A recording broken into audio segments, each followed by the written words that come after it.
Welcome to another episode of Touring the AFC South. I am your host, Mike Patton, and on this episode, we will be talking about the Jacksonville Jaguars. Of course, they got the OTAs, the mini camps about around the corner. You get all these different things and more. Jacksonville Jaguars, of course, the team that people love to hate or hate to love, or other things about. But yes, the Jacksonville Jaguars. And I've got none other than Jacksonville.com's Demetrius Harvey to talk about them on this episode. What's going on, man? Nothing much, man. Just chilling, waiting for minicamp to start next week, and then we're on a pretty big break until training camp. Cool. It ought to be an interesting time indeed. And of course, I've got questions about the Jacksonville Jaguars. I'm pretty sure these are questions that some Jacksonville Jaguars fans have as well. But we're going to get into that and more on this episode. But first, of course, we got the get off your chest moment.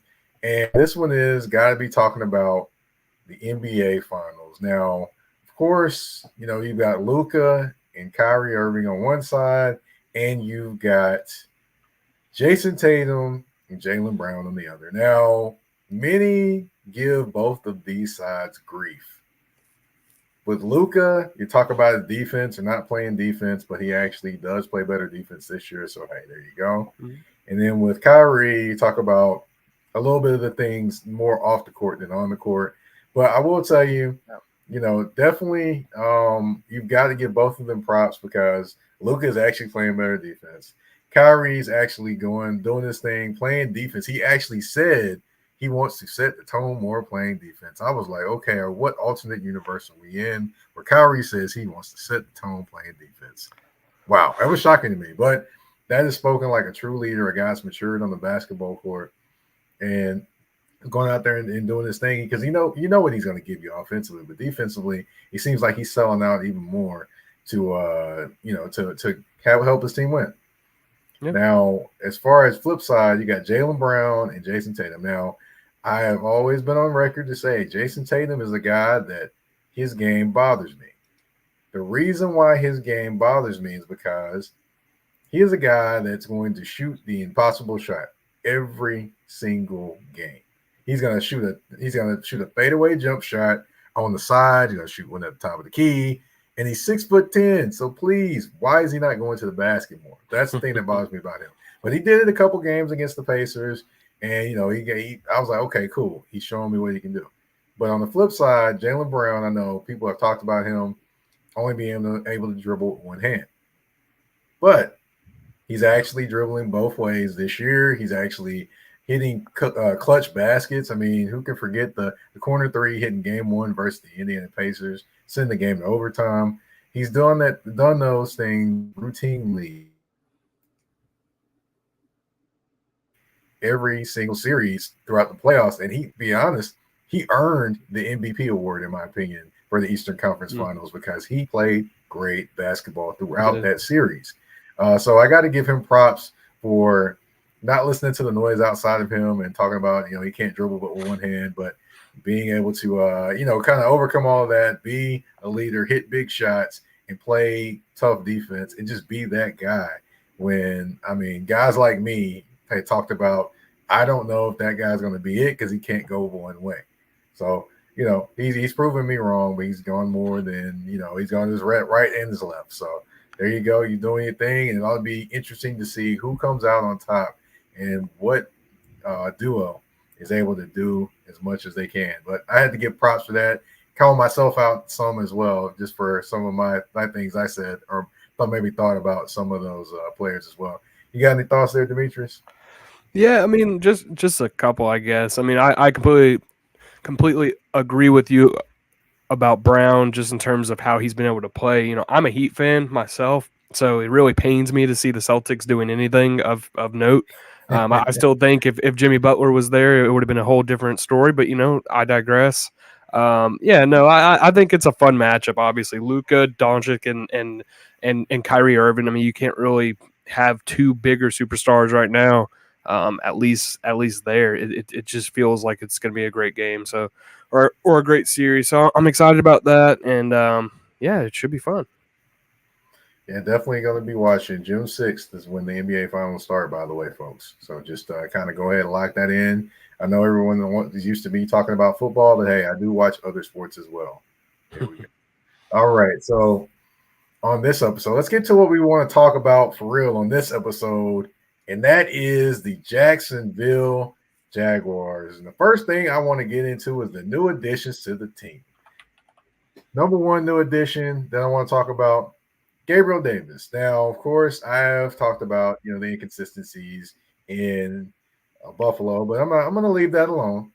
I want to get more into him developing with this team. Of course, kind of how has he looked so far and kind of understanding the concepts or different things that he has going on out there on the field.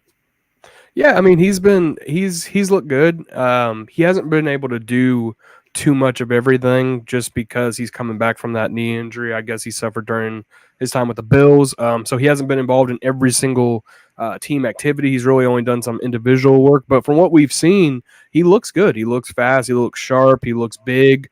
I think the biggest difference is you can kind of see the vision that the Jaguars have going in with him and with Brian Thomas on the outside. You kind of have two bigger, longer receivers that can go downfield, and I think that that's what they're really aiming for. They're going to be more explosive, and Gabe Davis brings that. I think he averaged 17 yards per catch, or maybe like 16.4. Either way, it's one of the best in the league since he's entered in 2020. So he's a guy that can get downfield.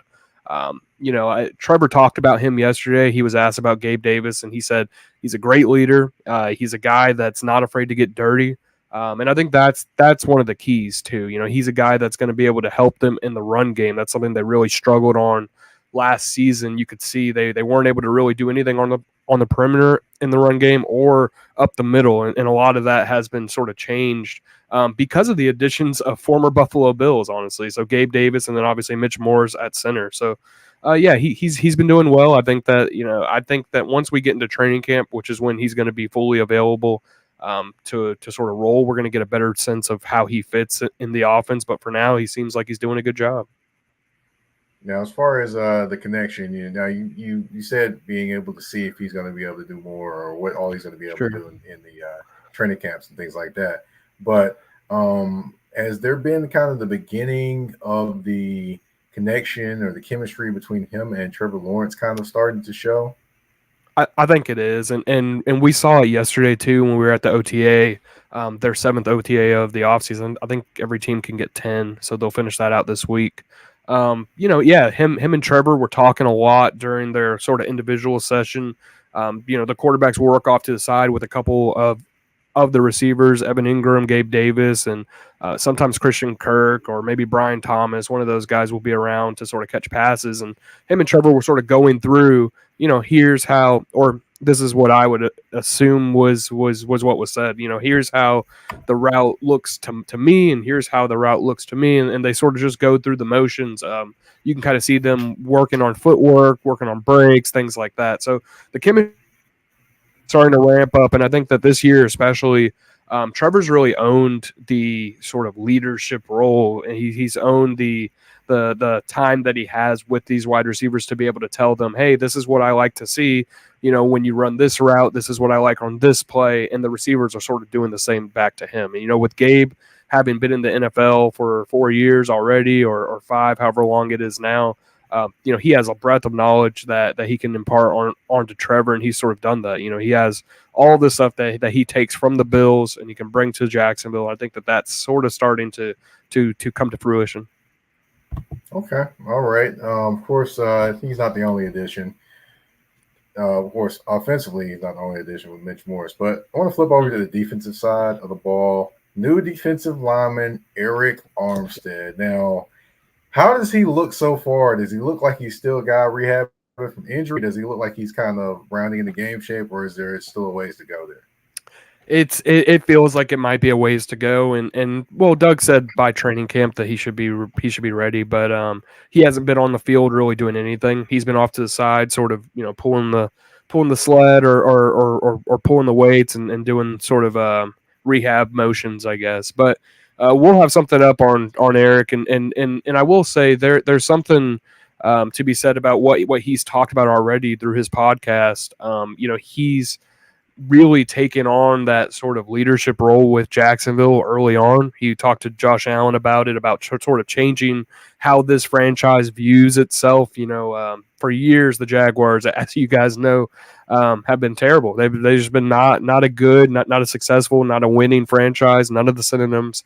They just haven't been good. And so over the last couple of years, they've definitely gotten better. But they're really hoping that a guy like Eric can sort of come in and bring that leadership, bring that championship mentality. He's played in Super Bowls, he's played in championship games, so he's been there, done that. He doesn't have to necessarily do much during the OTA part of this session, but Doug has talked about how much of a leader he's been, and that he's seen good things out of him in that way. So I think that that's sort of where he's imparting himself so far. But yeah, the best is yet to come with him because training camp is right around the corner.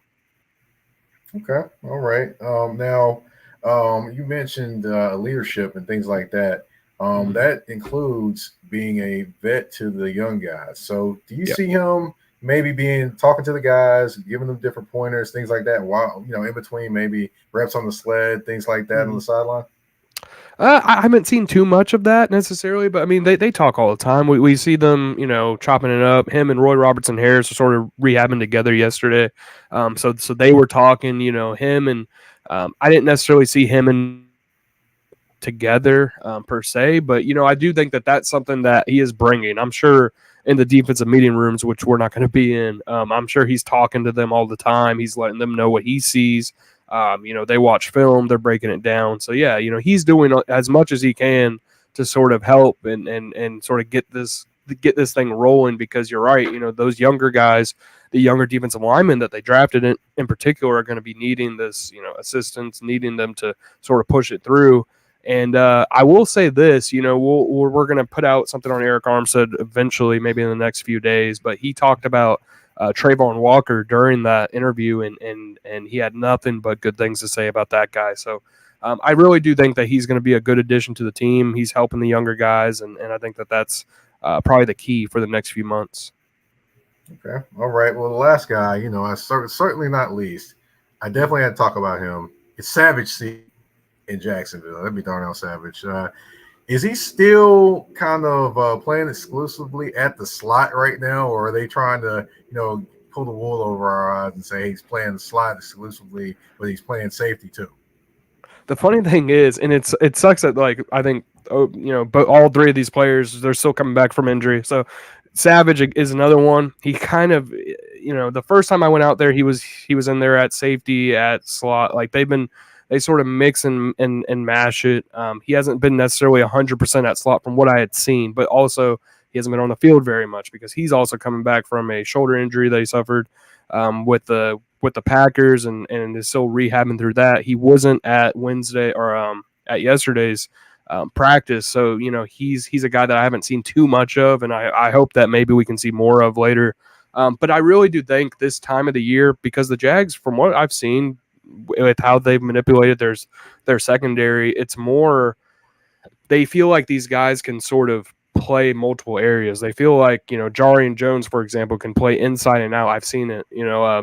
They feel like Antonio Johnson can go down if needed. They feel like he can play safety as well. They have Andrew Wingard back there at safety. The only consistent has sort of been Ronald Darby when he's there, or Andre Cisco in terms of the secondary. So they're really mixing and matching it. I think that part of that is because it's OTAs.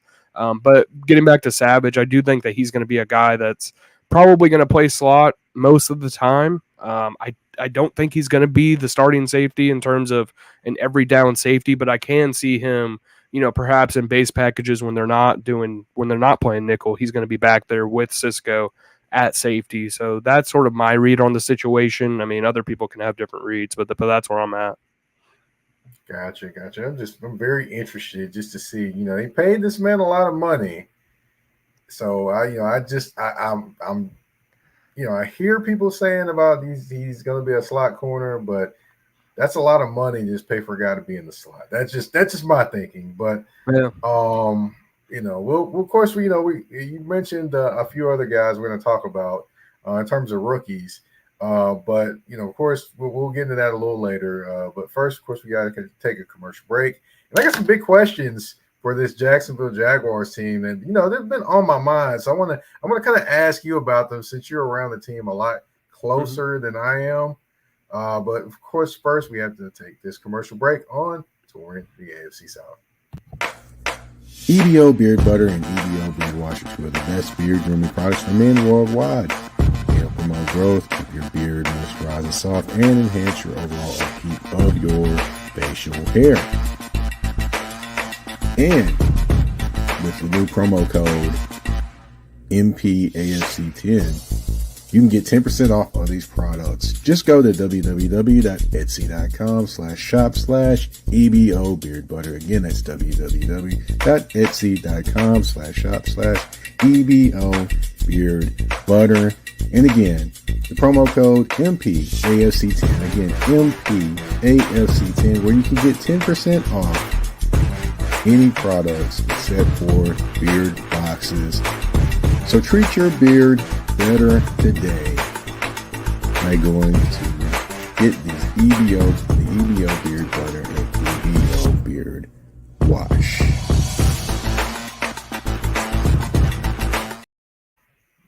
All right, and we are back. Thanks again to EBO Beard Butter as well for being a sponsor of this show. Of course, 10% off everything but beard boxes with promo code MPAFC10. And we are back. Of course, big questions I have for the Jacksonville Jaguars this season. And, it doesn't really necessarily involve a ton on the field, but, in a sense, it does involve some things on the field. And the first question I have is about Mr. Ryan Nielsen. Now, of course, for those that don't remember, he is the former defensive coordinator of the Atlanta Falcons. He came over to the Jaguars, but before he was with the Atlanta Falcons, he was with the New Orleans Saints as well. So, a lot of experience coaching defense in the NFL. So, people are wondering what his defense is going to look like. Have you seen this defense maybe starting to take shape? Is it going to be a 3-4? Is it going to be a 4-3? Are they going to line up like this? Are they going to have 2-3 linebackers or what? Stuff like that. Have you seen things starting to try to take shape for this defense already? Yeah, you can see some of the things that are taking shape. It's going to be a 4-down defense, so there's going to be 4 linemen, 4-3 or 4-2-5 if you're in nickel. We've seen that a lot. We have Foye, we have Devin Lloyd in the middle as the linebackers, and then the secondary, like I said earlier, it's mix and match. There's a lot of younger players they're putting in there too. They don't necessarily give you just here's the starters, here's the backups, but in terms of the alignments and everything, it's kind of everything that you would think. It's nothing crazy. There's not a lot of blitzing that they're doing right now. A lot of that might come during training camp. There's no 11 on 11, so there's not really a reason to do it. There's not too much going on, but you can tell that they want to sort of play it 4-3-4, an actual 4-3, which means, Trayvon Walker's down, Josh Allen's down, whenever Josh comes back. You have Travis Gibson that can come in. Sometimes they're standing up in a 2-point stance. Sometimes they're not. So there's really just a bunch of different variety of things happening. It's not necessarily the 3-4, though, that we've been used to with Mike Caldwell, where there'll be 2 outside linebacker, 3 down linemen. We haven't seen any of that because I don't think they have necessarily those principles in there, or they just don't want to put it out there. So yeah, we've seen some of what they're capable of. It feels as though they're going to play a lot of 2 high safeties, maybe bring a guy down in the box on occasion, but it really doesn't feel like that's going to be their bread and butter. So we'll see. Everything's going to take shape over the next few weeks and over the next couple months. But right now, I think Ryan Nielsen's defense, they're playing a lot more technically sound, at least from what we can see. They're harping on the techniques. He's talked about being an attacking defense. So you can just sort of tell that that's sort of the direction they're headed, at least early on right now. Yeah, definitely going to be interesting to see Josh Allen return to Kentucky. Josh Allen, that be a 4-3 defensive end. That's going to be quite interesting to see. definitely interested to see it, what happens there. But let's flip over to the offense. Of course, the big question in Jacksonville for a lot of the time is the offensive dynamic. Of course, they talk about who's calling the plays. That'd be Press Taylor. Of course, for those that aren't aware, his brother is a coach in the NFL too. Just look at the Bengals. But of course, Doug Peterson is the head coach as well. And there were some issues with the offense last year and some of the inconsistencies and things like that. So far, does it look like Press Taylor is kind of running the offense, or does it seem like they're having a collaborative effort, or is Doug just hands off, Press, it's yours, you're going to work it out? Honestly, I can't tell a difference between last year and this year. It's really hard. It's OTAs. They're not doing enough. I think maybe, and Press is still doing the same things that he was doing. Last year around this time, he was calling the plays or it seemed like he was calling the plays to the offense whenever they were running. Last year he kind of downplayed it a bit, but he became the play caller. So I think that from an outsider's perspective, it's probably like, oh man, this is confusing. Who's calling plays? What direction are they going to head in?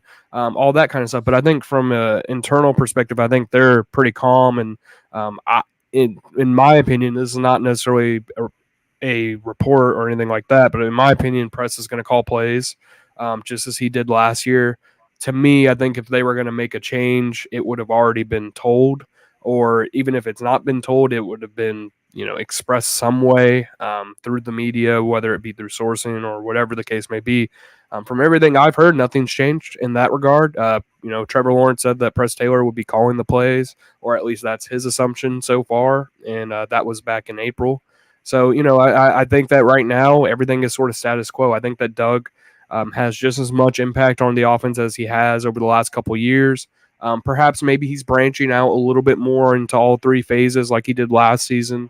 But otherwise, I really do think that this offense, it might not look the same as last year exactly because they have different players, Brian Thomas, Gabe Davis, attacking vertically. They're going to hope to obviously be better running the ball. But to me, I think that the offense is going to be run by the same unit. And until that changes, or I don't think that that's going to change until Doug Peterson leaves. Okay. All right. It's definitely something to keep up with. The last thing to keep up with is Trevor Lawrence. Now, you kind of touched on it a little bit, talking about him asserting himself, being a leader, things like that. But there's got to be some bit of pressure on him. Of course, he's entering his 5th year. He doesn't have a new contract yet. Of course, the way the offense was kind of up and down and different issues they were having there. I mean, are you seeing him kind of handling the pressure as it comes, or are you seeing potentially kind of a little bit of him putting more pressure on himself so far, or just? Yeah, no. Honestly, it's been Trevor's Trevor. He's kind of just he does the same thing every year. I feel like it feels the same. Like whenever he talks, I think he can it feels as though he's answering the same questions, and it seems like he's gotten a little bit better at sort of noting that he's becoming a leader. He's being more vocal. He's taking ownership of the offense, doing all the right things and saying all the right things. So to me, Trevor has been owning this pretty well. Every time he's been asked about his contract situation, he says, yeah, it's something that we obviously want to get done. We would ideally want it to get done before training camp, just to get it out of the way. Want to get done as soon as possible. But he hasn't shown discontent.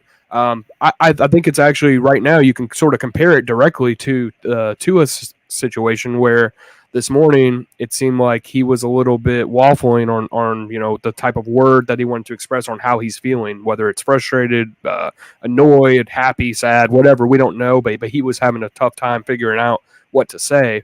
And I think that Trevor hasn't been that way at all. He hasn't shown a lick of frustration. He hasn't shown any type of anger or anything like that. So right now, I feel like he's sort of heading in the right direction. I think that he knows his camp is working hard on the extension. He knows the Jaguars are working hard on the extension. And it's very possible that it happens before training camp or right when training camp starts. I just think it's all heading in the right direction, including Trevor. It's going to be interesting to watch and see, because, they say pressure busts pipes, and they say pressure also makes diamonds. So we're going to definitely see when it comes to Trevor Lawrence this season and what all unfolds before the season or during the season as well. But, of course, we're going to talk about the rookies, and I have one rookie question. I'm sticking with this rookie question, but you'll find out what that is and more when we come back from the commercial break. A shift. A shift is something that happens and changes the dynamics. And that's what happened when Garrett Logistics was born. After 10 years as a sales pro in the logistics world of sporting goods, John Garrett decided to pivot to the world of freight and start a brokerage. So you're saying to yourself, why trust Garrett Logistics? Well, Garrett Logistics helps shippers improve overall workflow, along with increased on-time pickup and delivery percentages. Last-minute loads, multi-drop pickups, and more are part of the services with Garrett Logistics. They're available Monday through Friday, 7 a.m. to 6 p.m., and Saturday, 8 a.m. to 12 p.m., all times Central Standard Time. So give them a ring at 615-400-8484. That's 615-400-8484, or you can email them at john@garrettlogistics.co or visit their website at garrettlogistics.co. Garrett Logistics, where the motto is, it's not just freight to us, it's your business.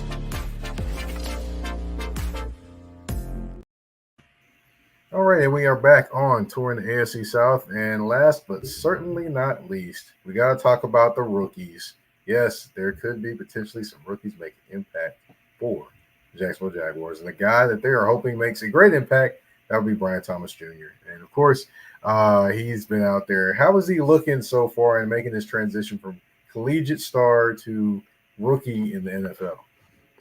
Yeah, he's had, in the times that I've seen him, rookie minicamp and a couple OTAs, he's had a couple up and down performances, I guess you can say. I don't even know if it's fair to judge too harshly during this time, but he had a couple drops, maybe didn't catch a couple passes that he could have. But yesterday, I will say he made probably his best catch of the offseason so far, where he was playing against Tyson Campbell. There's no contact, just to point that out. So Tyson was at a disadvantage, but Brian was able to sort of manipulate the route, extend his arms, catch it with his hands, and I think that's something. It sounds trivial, and he was able to turn up field, and it sounds trivial, but just completing that motion and completing that exercise, is something that a rookie is going to have to go through, time after time, because the windows are so small in the NFL. And I feel like, when you're coming from college, that's a huge difference. And so, yeah, I thought that it was good. It was a catch in traffic kind of. Who knows how it would have played out if the pads were on, but so far so good with him. And they've talked him up a lot so far. Press Taylor talked about how intelligent he was and how much speed he has and how much length he has. And I think that we've seen that. We've seen the speed, we've seen the length, and we've seen the sort of football IQ. Like I said, just that slight manipulation, that slight, arm extension, things of that nature. Trevor talked about it too, and I have a story coming out tomorrow morning about what Trevor said.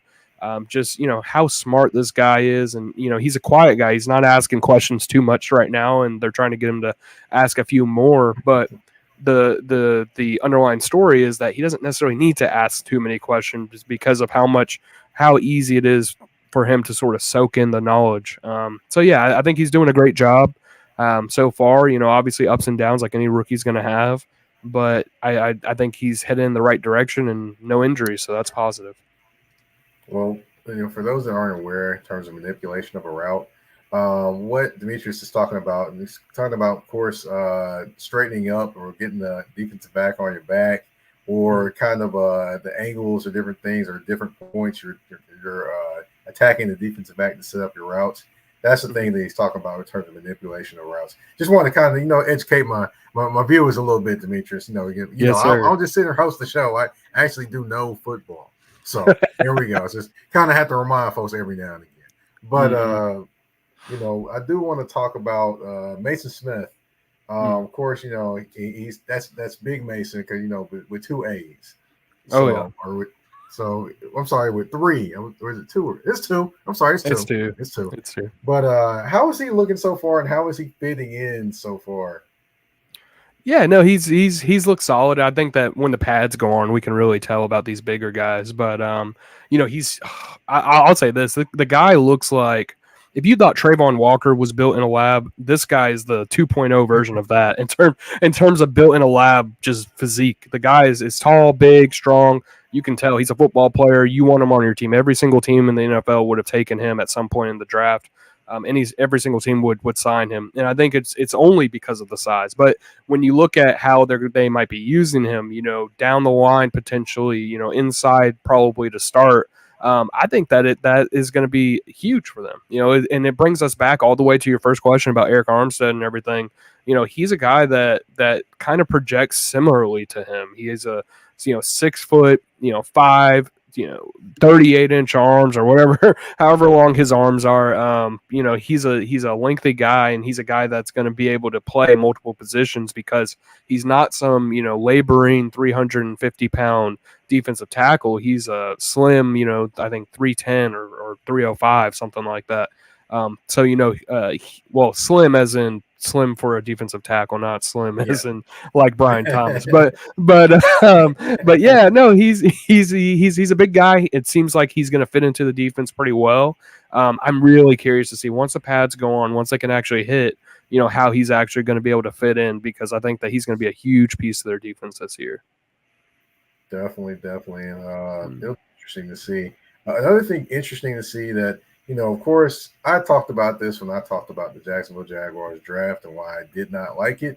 Drafted Jerry and Jones, and then in the 3rd round, which, I saw him more inside than outside at, Florida State.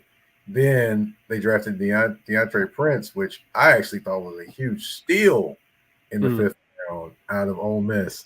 So how are both of those guys looking, and could Prince be the better fit at the outside corner eventually? I'll say this. First of all, I do think Prince outside. I agree with you, Jarron Jones inside. That just makes sense. But I'll say this: the Jarron Jones probably the best, or it's hard to say the best player, but he's been the most in terms of standout plays, in terms of like who, when you come out of an OTA practice, you're kind of scrambling thinking, what did I even get out of that? But Jarron Jones has, thus far, every single one I've been to, he stood out the most, and he had an interception yesterday. It was sort of an errant pass, but it just goes to show he's in the right place at the right time at the right moment, and he's been physical as you can be during OTAs. He's broken up a couple passes. He's done really good work against even good wide receivers and like Christian Kirk, guys like that. And so I do think this is going to be really interesting to see where they use him, because to your point, they have used Jarron outside some, and they use him inside as well. So there's not really a true, calling for where he's going to eventually line up at in the regular season. But for now, I do think that his best shot to making the team, obviously he's going to make the team, but just in terms of getting on the field early would be in the slot, which also brings us back to the Darnell Savage stuff. So it's going to be interesting to see. DeAndre Prince, I haven't seen too much out of him, and just because, that's the nature of it. There's a lot of guys that are sort of rotating in. They have Monteric Brown from last year, Gregory Jr., Christian Braswell, who was hurt a lot last year, but he's fitting in too. So they have a lot of players to play outside and play inside, but DeAndre Prince, I think outside has been what we've seen, and they love him. They love his length. They love his versatility. They love his size. I think that's going to be huge for him, because there's going to be an open competition at that outside corner spot opposite of Tyson Campbell. While Ronald Darby is probably penciled in right now, I do think that's wide open. So DeAndre Prince, absolutely, if he comes in and continues to shine, then I think he could take it eventually. Now, do you see this at the end of this? You see this eraser at the end of that? Mm-hmm. They might be doing that with Darby's name by the end of camp, just to be honest. I wouldn't be surprised. But I would not be that's surprised. just my thoughts. I definitely think he's not going to be the guy that makes the team. There is a reason he's been on multiple teams in the NFL. Mm-hmm. God bless him. Not saying he's a horrible player, but just saying, I don't know. I just don't know. But Yeah. of course, I do have to ask you one other questions too. One question too. We heard about the Jarvis Landry comeback, and then all of a sudden we haven't heard anything. Did he even make it to these practices, or did he just not make it to the field in general? Yeah, no, he did the rookie camp, and that was a tryout. It was always going to be just a tryout, and that's it. He didn't get signed by the Jaguars. From what I've seen, he hasn't got signed by anybody. I think we might have talked about this situation before, but even if we didn't, my thoughts on that were sort of this is a this is the time where agents sort of call out to other NFL teams to see if their player can sort of get the ball rolling on getting back into the league. And that's the case with Jarvis. And Jarvis said it. He said he's in Miami right now. So one of the closest teams besides the Dolphins, obviously, is the Jaguars or the Bucks. The Jaguars were a team that was willing to bring him in, and he looked okay during the mini camp. But I think what it boils down to is, Jarvis, what will his role be with the Jaguars? He's not going to play special teams. There's not an open starting job for him. He would have been the fourth or fifth guy, probably fifth, because they really like Parker Washington. They really like the other guys that they have right now. So to me, it just makes sense. Both sides kind of did their thing, and then that was it. Gotcha. So basically, just I guess I guess it's almost like prom night when you mess around and you see that person that you really wanted to talk to or dance with, and you get that one dance, and you think y'all are all cool and going together the next day, and then it just doesn't work out. That's what it sounds like. Yep. But, Yeah. No, I think both sides would have wanted it to work out. If he had an amazing showing at his rookie camp, not to say that he didn't, but if he had something better, then it would have worked out for both sides. Well, there we have it. All right, we have talked about the Jacksonville Jaguars camp, but of course we don't end the show with just talking about camp. We have a game. It's 5 questions, 2 answers, and 1 choice. Demetrius Harvey, are you ready? I'm ready. Okay. All right. First one, I'm going to give you a Michael B. Jordan question. I'll give you 2 characters he's played. Oscar Grant, Fruitvale Station, or Eric Killmonger, Black Panther. Which Michael B. Jordan character did he play the best?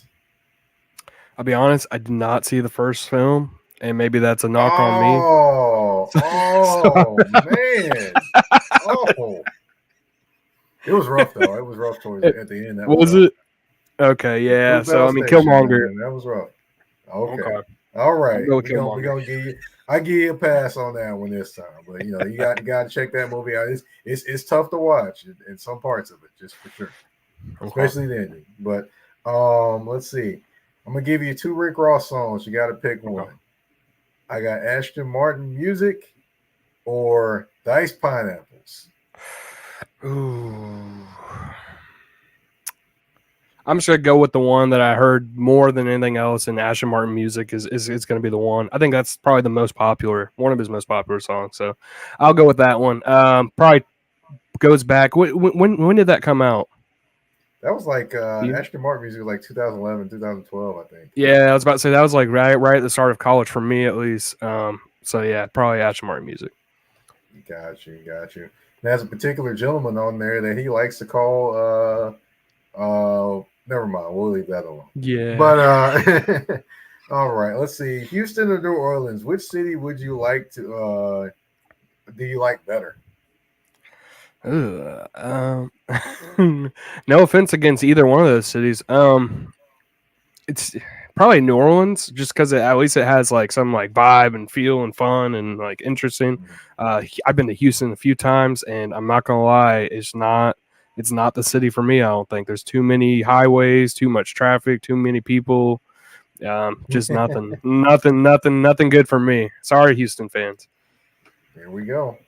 You can send those booze or whatever letters you got to. I'm not even gonna do that. But anyway, boxing match or UFC? Which one would you like to watch better? Boxing easily. My dad grew up a huge boxing fan, so I would sit down and watch boxing with him all the time. Oscar De La Hoya, all those guys. Yeah, boxing. I think that was just the better sport. UFC I've always found kind of weird, so I just never watch it really. Okay. All right. Last one I got for you. This one will be interesting. Which player would you take in their prime? Tony Brackens or Josh Allen? Ooh. Now, Tony Brackens is up there on the list of all-time sacks Jags. in Yeah, Jaguar. yeah. Josh is probably going to break that this year potentially. I think it's at 55. Josh at 45. I mean, it's kind of hard to compare the two, but I would go with Josh. Call it recency bias, but the guy is incredibly athletic. I would imagine more athletic than Tony Brackens was even back then. Even back then, in terms of the leadership and the legacy and stuff, he's on his way to surpassing Tony. So I got to say Josh. I think Josh has the potential to be the best Jaguar player in team history. And that's saying a lot. So Mhm. That is. You basically said that man's going to be a Hall of Famer. he could be. Now, I will say this. Tony Brackens and, Josh Allen definitely, prime players. But Mhm. John Henderson and that he had the prime time get ready for a game move. Oh my Smacked in the god. face.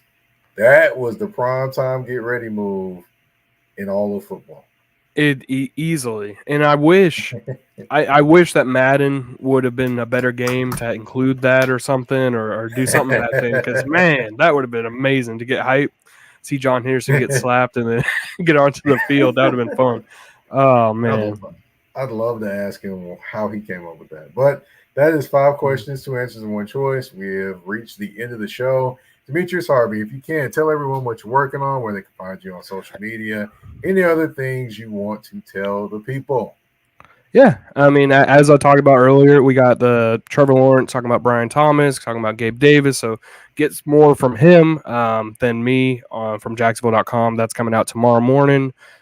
We got a bunch of other Jaguars content. Anything that you can think of for the Jaguars, it's in there. Stuff about the stadium renovations, all that good stuff. That's pretty much what I'm going to be working on throughout this week. And then next week, they got the Jaguars mini camp Monday through Wednesday. Most of the veterans will probably not be there, so it's more like a rookie mini camp plus. But either way, it's going to be interesting. So yeah, we'll have a bunch of content coming out over the next few weeks, and then training camp hits. Go to Jacksonville.com, follow me on Twitter at Demetrius82, and that's about it. All right. Well, of course, you can find me on the artist formerly known as Twitter, Word to Prince, at Mike Patton 82. It's MikePatton 82. I am Mike Patton, by the way, the host of Touring The AFC South.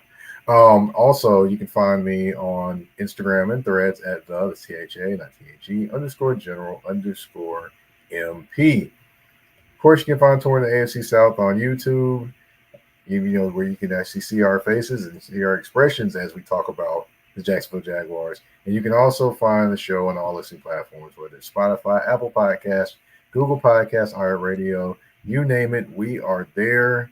I want to thank you, everyone, for tuning in to this episode, Touring the AFC South. We're out. Peace.